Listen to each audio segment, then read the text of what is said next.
Dans la vidéo d'aujourd'hui, on va parler de mastering et du nouveau plugin de Piprod, le Master. Donc le Master, je l'affiche à l'écran, c'est un plugin en gros tout en un de mastering. Donc vous allez avoir plusieurs éléments et vous allez avoir un peu un mode automatique. On va voir tout ça un par un. Je tiens à dire que c'est pas une collaboration commerciale, c'est juste que je trouve que le plugin est très bien. Il me l'a envoyé, je l'ai testé et à vrai dire c'est un plugin que je tends à utiliser sur mes sessions, je sais pas encore à quel point, mais pour l'instant en tout cas ça fait partie des plugins récents où je me dis ok là je peux en avoir une vraie utilisation. En ce moment il y a énormément de plugins qui sortent parce que avec l'avènement de l'IA, des trucs machin, il y a plein de gens qui peuvent faire des plugins beaucoup plus facilement qu'avant. Sauf que le problème, c'est que beaucoup de gens essaient de faire des plugins trop vite à cause de ces technologies-là, et que on perd un peu le côté recherche et le côté plugin qui sert. On a pas mal de redites de plein de plugins, les plugins font globalement tous la même chose, et j'en reçois énormément, parce que depuis que j'ai lancé ma marque de plugin, d'ailleurs vous pouvez aller voir le lien dans la description, ici on a Lift à l'écran, c'est un EQ suivi de pitch, ça marche très bien. Vous pouvez le tester gratuitement pendant 2 semaines, donc vous voyez s'il va bien avec vos voix, si vous aimez bien l'utilisation, et puis après voilà, au bout de 2 semaines vous faites votre choix. Au moment vous pouvez le tester vraiment comme il faut sur plusieurs sessions, revenir dessus et tout, donc c'est gratuit, n'hésitez pas à les tester. Et le truc c'est que effectivement depuis que j'ai sorti cette marque de plugin, je reçois énormément de nouveaux plugins, de nouvelles marques, de nouveaux trucs qui sortent, et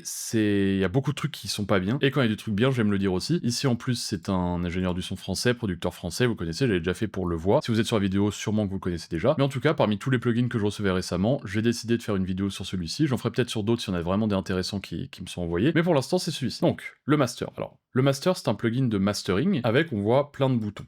On va regarder un peu les boutons un par un, je vais un peu vous expliquer ce que j'ai compris dessus, et puis après on testera le mode automatique. Donc vous avez un bouton d'entrée, donc d'input, qui va définir un peu à quel volume vous rentrez dedans. C'est important parce que ça permet de faire marcher un peu les autres boutons, notamment les compresseurs et tout. Bref, vous avez un auto-input pour pouvoir régler automatiquement, vous jouez une petite partie du son. Je veux pas que ce soit l'État qui me donne, y'a que pour le cash que je run. D'accord, et là on voit que ça a réglé un petit peu un input qui est bon pour le plugin. Ensuite, vous avez A, B, BA. Donc ça, en gros, on a A, donc c'est un certain type de réglage qu'on a mis, et ensuite on a B. Ça, c'est le réglage neutre. Ce qu'il conseille, Piprod, c'est en gros de faire un mode auto, ou alors de faire votre master comme vous voulez. Tac, tac, on fait ça, on fait ça, on fait ça, on a augmenté nos boutons, on a fait ce que vous voulez. Ensuite, on le copie, donc on appuie là. Ça fait que c'est copié sur B, et ensuite, on vient peaufiner un peu quelques réglages. Et comme ça, après, on compare. Ok, finalement, je préfère lui, je préfère lui, je préfère lui. D'accord? Donc ça nous permet d'avoir un petit peu un test, et puis ça nous permet de pouvoir switcher entre deux versions, et ne pas être biaisé en devant bouger à chaque fois le bouton. Donc très bonne initiative, j'aime bien. Bypass, ça bypass le plugin. Match, ça permet de faire en sorte de garder le truc à volume identique. Du coup, vous n'allez pas être biaisé par l'écoute, parce que souvent le mastering, ça a tendance à sonner plus fort que le morceau normal. Notamment à cause de ces deux petits trucs à la fin, le clipper et le limiteur. Et bien, si vous faites match, vous allez pouvoir entendre votre mix sans le surplus de volume, et donc vous allez pouvoir bypass et avoir une écoute qui est affectée par en gros tous les modules sans la différence de volume, et donc vous êtes moins biaisé. Donc très bien. Là, il y a un affichage de latence, donc 4,2 millisecondes. Ça veut dire que vous pouvez l'utiliser sans latence. Vous pouvez l'utiliser directement sur une session, vous pouvez vous enregistrer avec, vous pouvez tout faire avec. Ça, c'est un truc qui est très bien, parce que ça vous permet un truc que je trouve très important dans ce plugin, c'est de pouvoir mixer dedans. Vous allez le mettre en début de session, vous pouvez voir que moi je me suis fait un petit preset qui s'appelle Mix Fill Mastering. On voit que, voilà, j'ai boosté très peu les choses, mais ça me permet de donner une petite base à mon mix, et je vais mixer dedans. Et en fait, tout mon mix va être affecté par ça, et à la fin, je vais venir peaufiner tout ce que j'ai à peaufiner. Donc ça, c'est chouette. Et vous voyez qu'ici, en fait, sur le spectral, vous pouvez appuyer sur High Quality, et là, vous allez avoir un petit peu plus de latence, parce que l'algorithme va faire un calcul un peu plus précis. À savoir qu'il m'a dit, je crois, c'est une information à prendre avec des pincettes, mais qu'il est en train de travailler un mode spectral avec quasiment la même latence que low latency, mais qui marche tout aussi bien que le high quality, donc voilà, ça va probablement sortir bientôt. Premier bouton, spectral. Donc spectral, en gros, ce que ça va faire, c'est que ça va venir retravailler votre courbe par rapport à des normes un peu de l'industrie. C'est-à-dire que fréquentiellement, ça va un peu rééquilibrer. Si votre mix a beaucoup trop de basses ou il y a trop de hautes dans certaines zones, ça va venir rééquilibrer par rapport aux normes de l'industrie un peu mainstream. Non stress, j'écoute les autres et je me dis que je suis loin devant eux. C'est long. Ouais, si je pousse à l'extrême, c'est un peu ce que ça fait dans la... Non stress, j'écoute les autres et je me dis que je suis loin devant eux. C'est long, je la coach, je m'en fais bien loin de ces envieux. Je suis pas né pour être pauvre, faut que je sois riche avant d'être trop vieux. Tu donnais pas de force, là tu dis qu'avant c'était mieux. Ici, ça a tendance à m'adoucir un petit peu la voix dans les hautes fréquences, donc ça c'est cool, ça a tendance aussi à faire sonner la hi-hat un peu moins cinglant, donc intéressant ici. Ensuite, on a le bouton compression, GLU. Donc GLU, en gros, ça va être un compresseur multibande, mais qui va être assez doux sur la... Comment dire? Ça va pas vous enlever trop de mix, ça va pas déséquilibrer votre mix fréquentiellement, d'accord? Ça va juste venir gluer pile ce qu'il faut un petit peu, donc... Non stress, j'écoute les autres et je me dis que je suis loin devant eux. Si je le pousse à fond... Non stress, j'écoute les autres et je me dis que je suis loin devant eux. C'est long, je la coach, je m'en fais bien loin de ces envieux. Je suis pas né pour être beau. Donc chouette parce qu'on voit qu'à 100%, bah c'est pas non plus aberrant en termes de différence, et c'est pas non plus, ça vient pas nous rééquilibrer le son bizarrement. Donc ce qui est bien, c'est qu'on est assez libre en fait sur ce bouton-là, de le faire purement artistique et tout, et voilà, bien gluer le truc sans avoir trop peur d'y aller. Non stress, j'écoute les autres et je me dis que je suis loin devant eux. Qu'est-ce et longe la côte, je m'en fais bien loin. Ensuite, détail, c'est assez intéressant, c'est une upward compression. Donc upward compression, en gros, c'est que la compression, ça vient baisser les pics qui sont hauts, upward compression, ça vient monter les pics qui sont bas. Et c'est particulièrement bien, notamment par exemple si vous avez un début de mix qui est un peu faible où personne chante, ou si vous avez une transition comme ça. Donc faut que je l'ai là. Pour que ça s'entende correctement, bah vous pouvez monter le détail. Donc faut que je l'ai là. Et du coup, ça va équilibrer entre les parties faibles et les parties fortes, donc d'un point de vue macro-dynamique, c'est intéressant. Et donc ce bouton-là, voilà, il va vous permettre de venir gérer un peu ces moments faibles, ces moments, ici on voit que j'ai des kicks qui sont assez puissants, donc les moments entre les kicks, les remontées, équilibrer, tout en gardant le punch des kicks. Sur les reverbs, on peut augmenter un peu du coup la tail, on va mieux entendre la reverb, on écoute. Donc faut que je l'ai là. Elle veut que je la colle, que je tombe dans le panneau, je sais pas je fais quoi.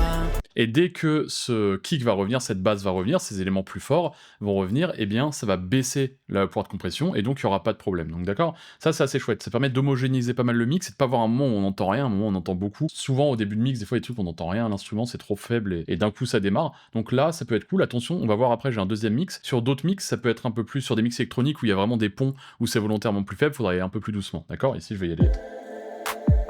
On va se mettre à 40%. Analogue. Alors analogue, je crois, alors donc c'est une saturation, je crois qu'il mime un géranium, qui est donc un type de saturation, il me semble, si je dis pas de bêtises, et donc ça permet d'ajouter une belle couleur. Alors sur un master complet, faire attention, parce que ça peut vraiment déséquilibrer les voix, déséquilibrer les basses. Par contre, sur de la prod, on peut venir chercher pas mal de saturation, ce qui peut être intéressant. On va voir sur une partie où il n'y a pas de voix. D'accord, on vient vraiment travailler cette...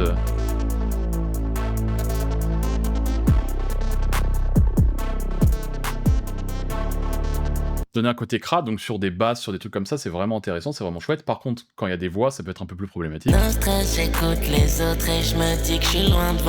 Donc faut y aller doucement, moi j'ai une base à 10-15% qui marche très bien à chaque fois. Non stress, j'écoute les autres et je me dis que je suis loin devant eux. Qu'est-ce et longe la côte, je m'en fais bien loin de ces envieux. On a stéréo, donc stéréo, tout simplement, c'est un élargisseur stéréo, on peut passer de mono à stéréo. Non stress, j'écoute les autres et je me dis que je suis loin devant. Qui marche bien, et ici on a un coup bas, en gros mono, en gros tout ce qui va être en dessous de 120 va être mono, ça se coche, ça se décoche, à vous de voir ce que vous préférez. Ici je vais le laisser. Non stress, j'écoute les autres et je me dis que je suis loin devant eux. Ensuite l'EQ par exemple, j'ai l'impression que mon mix il a beaucoup trop d'aigus, donc je vais baisser un peu l'air. Non stress, j'écoute les autres et je me dis que je suis loin devant. Ça c'est une curve un peu, si je devais vous montrer ce que ça fait, je dirais que ça fait, tac... Un truc un peu comme ça, ok, c'est une curve, j'ai l'impression un peu comme ça, voilà, comme ça. Et d'un point de vue bas, j'ai plutôt l'impression que les bas, c'est plus un truc comme ça, et c'est plus un peu un Pultec comme ça dans les bas. On va, vous savez quoi, on va vérifier directement. L'air, donc là c'est à 0, et quand on descend, vous voyez, ça fait à peu près la courbe que je vous disais. Ça vient descendre les très hautes fréquences. Ici, on voit que c'est à partir de 2000, mais parce que je suis vraiment loin, mais en gros ça démarre à 2000 tout doucement, et il y a vraiment un truc qui commence vers les 5000 à descendre, et quand on monte c'est un peu pareil, ça peut démarrer de plus tôt, on voit que ça booste aussi un peu le volume. Avec parcimonie, ces boutons là pour booster notamment, pour descendre aussi, mais surtout pour booster.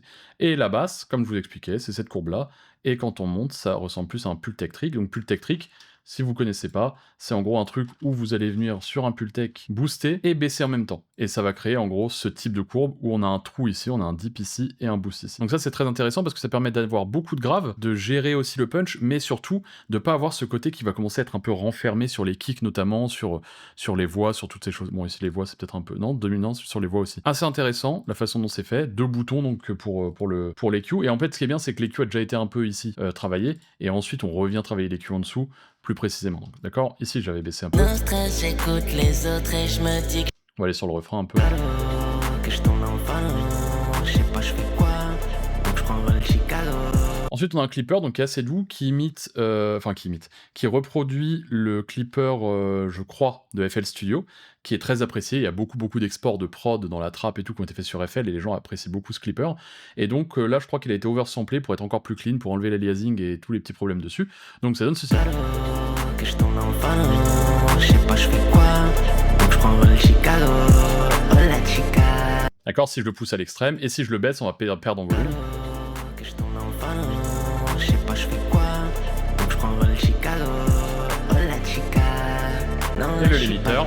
Le limiteur, pareil, c'est un limiteur, il est mis en mode clean. C'est un limiteur qui est très clean, qui permet vraiment de rentrer dedans assez fort, sans trop perturber le mix. Attention quand même, ça reste un limiteur, donc pas y aller trop fort.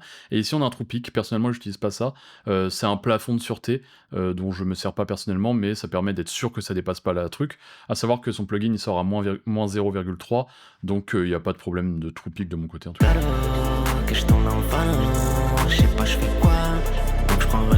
Et donc, maintenant, on va appuyer sur le bouton match et on va comparer. Donc ça, c'est avec.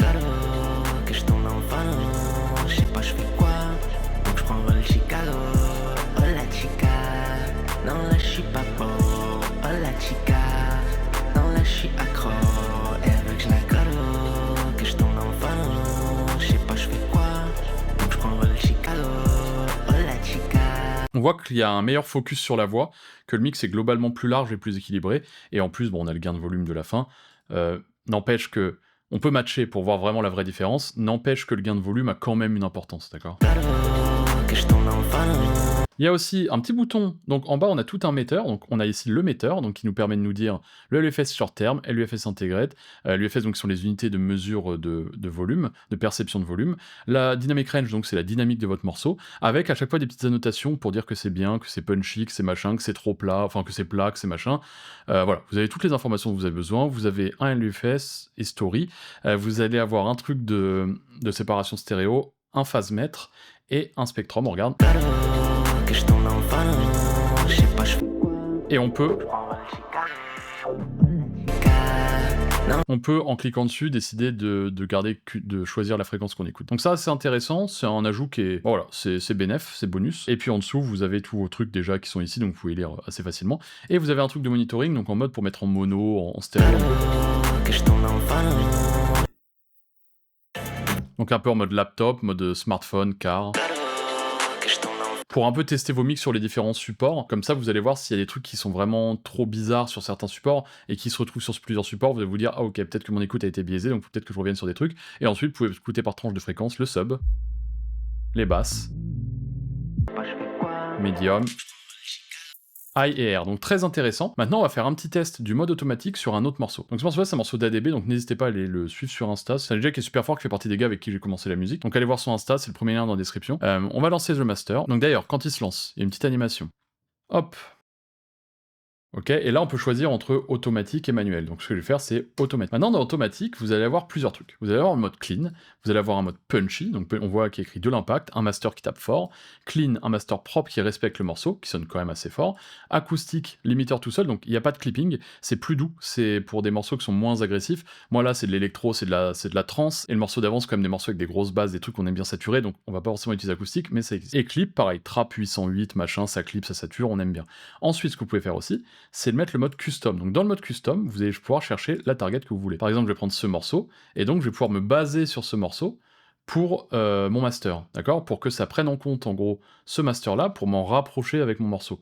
Ici, on va tester le mode punchy. Donc comment il a fait pour faire ça ? Il a pris plein de références que lui, il avait, plein de morceaux qu'il trouve cohérents dans ce type de mode. Il a fait en sorte d'en faire une référence unique, et ensuite, cette référence unique, eh bien, on vient appliquer les effets pour s'en rapprocher le plus possible, en gros. Et donc, on va mettre analyse, on va lancer le morceau au moment qui est un peu le plus dense.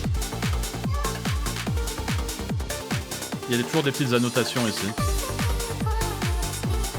Et vous voyez, il y a une petite annotation qui disait que le bouton R, c'est pas seulement un EQ, c'est dynamique, d'accord ? Donc ça à prendre en compte, je l'avais pas vu sur mon petit metteur, mais ça à prendre en compte à l'écoute. Donc là, on va voir tout ce qu'il nous propose. Donc il y a une analyse de ce que c'est, une analyse de ce que ça veut ajouter, donc on va l'appliquer tout simplement. Et ensuite, on va écouter. On va mettre le match, et on va faire un bypass, avec et sans.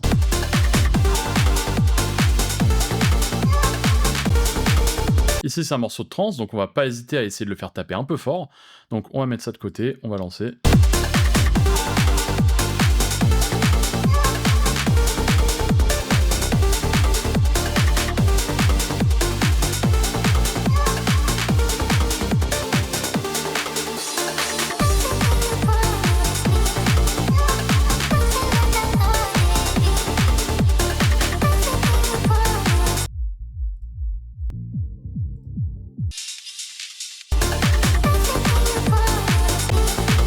donc sans et avec, donc en comptant que ici j'ai mis le bouton match pour éviter qu'il y ait de la différence de volume.